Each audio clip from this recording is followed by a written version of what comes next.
पर्यटनाची राजधानी म्हणून ओळखलेल्या छत्रपती संभाजीनगर शहरातील रस्त्याची अतिशय दयनीय अवस्था झाली आहे। आपण बघतोय आता मी शहरातील पंचवटी चौकात आहे आणि हा अतिशय महत्त्वाचा चौक आहे। हजारो वाहनांची दिवसभर जे आहे ते या ठिकाणाहून ये जा असते। मात्र असं असताना या चौकात जे आहे ते अशा पद्धतीनं आपण संपूर्ण खड्ड्याचं साम्राज्य पाहतोय। वाहन चालकांना जे आहे ते याच खड्ड्यातून मार्ग काढावा लागतोय आणि हा मुख्य चौक आहे, त्यामुळे जे आहे ते या ठिकाणी साहजिकच मोठी वर्दळ असते। मात्र असं असलं तरी महानगरपालिकेनं हे सगळे खड्डे बुजवणं अपेक्षित होतं, मात्र असं झालेलं आपल्याला पाहायला मिळत नाही। 2 दिवसापासून जे आहे ते शहरात रिमझिम पाऊस सुरू आहे, त्यामुळे या खड्ड्याची तीव्रता जी आहे ते अजून स्पष्ट या ठिकाणी आपल्याला पाहायला मिळते। शहरातील अनेक भागात असेच खड्डे आपल्याला पाहायला मिळतात। खरं तर महानगरपालिकेने जे आहे ते शहरातील ज्या ठिकाणी खड्डे आहेत असे 65 ठिकाण निवडलेत।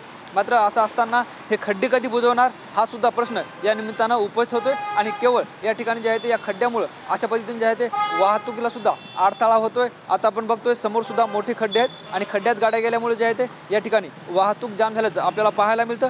शहरातील पंचवटी चौकातील हे सगळं दृश्य पाहतोय। शहरातील इतर भागात सुद्धा असंच दृश्य आहे, मात्र या ठिकाणी सुद्धा मोठे खड्डे आपल्याला पाहायला मिळतात आणि नागरिकांना जे आहे या खड्ड्यातून सगळा मार्ग काढताना मोठी तारेवरची कसरत करावी लागते। छोटे मोठे अपघात सुद्धा होतात आणि हा महत्त्वाचा चौक यासाठी की समोर जो आहे तो पुणे नगरकडे रस्ता जातो, माझ्या डाव्या बाजूला इकडं जो आहे तो रेल्वे स्टेशनकडे रस्ता जातो। असं असताना या खड्ड्याकडं दुर्लक्ष केलं जातं, त्यामुळं वाहनधारकांना सुद्धा मनस्ताप सहन करावा लागतो आणि हे खड्डे बुजवले पाहिजेत अशी अपेक्षा सुद्धा आता छत्रपती संभाजीनगरकर करताना पाहायला मिळतात। मात्र यावर महानगरपालिका कधी कारवाई करणार, हे सगळे खड्डे कधी बुजवणार आणि जे आहे ते नागरिकांना सुसह्य होईल असा प्रवास या रस्त्यावरून कधी मिळणार हे पाहणं महत्त्वाचं ठरणार आहे। कॅमेरा पर्सन जीवन पाटीलसह ज्ञानेश्वर लोंढे, TV9 मराठी, छत्रपती संभाजीनगर।